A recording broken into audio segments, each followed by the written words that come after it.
करना कोई वंगा शंगा नहीं लाने की जरूरत किसी तरह का कोई घर रख के चोण वास्ते को पिट स्यापा नहीं तो अक्सर पहला जेड़ियां ने ना वाह ड्रामेबाजी करदियां ने ਇਹ ਥਣ ਹੁਣ ਪਸਮਿਆ ਤੇ ਪਹਿਲੋਂ ਨਾਲੋਂ ਤੇ ਹੁਣ ਨਾਲੋਂ ਥਣ ਦਾ ਸਾਈਜ਼ ਫਰਕ ਇਹ ਲਓ ਜੀ ਸਾਹਮਣੇ ਲਾਲ ਭਾਈ ਵੇਂਦੇ ਹੋ ਪਏ ਫਾਸਲਾ ਹੈ ਚੌਂ ਥਣਾ ਦਾ ਹਵਾਨਾ ਅੱਗੋਂ ਲੈ ਕੇ ਪਿੱਛੇ ਤੱਕ ਜੁੜਿਆ ਹੈ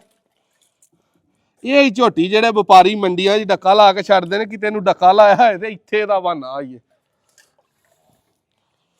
ਕੀ ਬਾਤ ਹੈ ਬੜਾ ਸੋਹਣਾ ਮਾਸ਼ਾਅੱਲਾ ਅੱਲਾ ਨੇ ਇਹਨੂੰ ਥਣ ਲਾਇਆ ਤੇ ਚਾਰੇ ਥਾਣੀ ਕੋ ਜੇ ਨੇ ਇਹ ਜ਼ਰਾ ਚੌਂ ਦੀ ਝਾਤ ਧਾਰ ਵੇਖੋ ਇੱਕ ਦਫਾ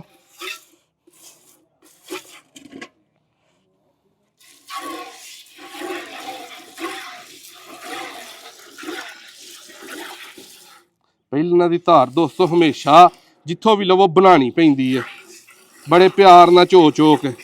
ਥਣ ਫਿਰ ਸੋਹਣਾ ਅੱਗੋਂ ਬਣਦਾ ਲੰਮਾ ਨਹੀਂ ਹੁੰਦਾ ਖਿੱਚਣਾ ਨਹੀਂ ਚਾਹੀਦਾ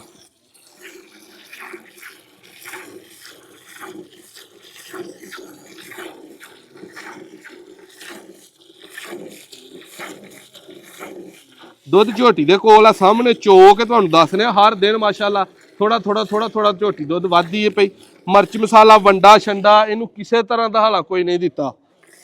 ਠੀਕ ਹੈ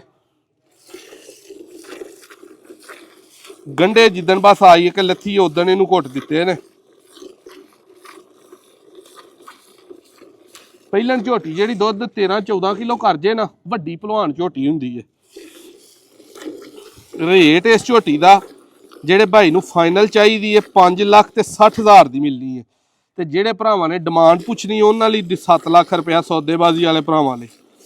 ਜਿਨ੍ਹਾਂ ਨੇ ਸਾਡੀ ਗੱਲ ਤੇ ਭਾਈਆਂ ਨੇ ਰਹਿਣਾ 5,60,000 ਆਇਆ ਜਿਹੜਾ ਪਿਆਰ ਮੁਹੱਬਤ ਹੁੰਦਾ ਉਹ ਇੱਥੇ ਹੀ ਦੱਸ ਦੇਣਾ ਕਿ 10,000 ਰੁਪਇਆ ਉਤਲਾ ਛੱਡਣਾ 5.5 ਲੱਖ ਦੀ ਝੋਟੀ ਫਾਈਨਲ ਹੋਣੀ ਹੈ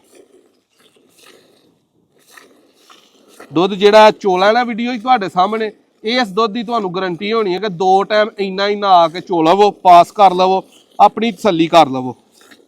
ਘਰ ਜਾਣਾ ਜਦੋਂ ਤੁਸੀਂ ਆਪਣੇ ਉਹ ਜਿਹੜਾ ਦੋਸਤਾਂ ਨੇ ਪਾਣਾ ਵੰਡਾ ਪੱਠੇ ਆਪਣੇ ਪਾਏ ਦਾ ਤੁਸੀਂ ਹਮੇਸ਼ਾ ਦੁੱਧ ਲੈਣਾ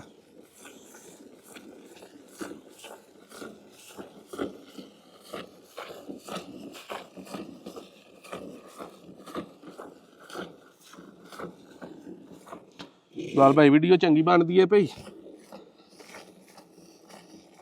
ਵੇਖਿਆ ਥੋੜੀ ਜਿਹੀ ਚੋਈ ਹੈ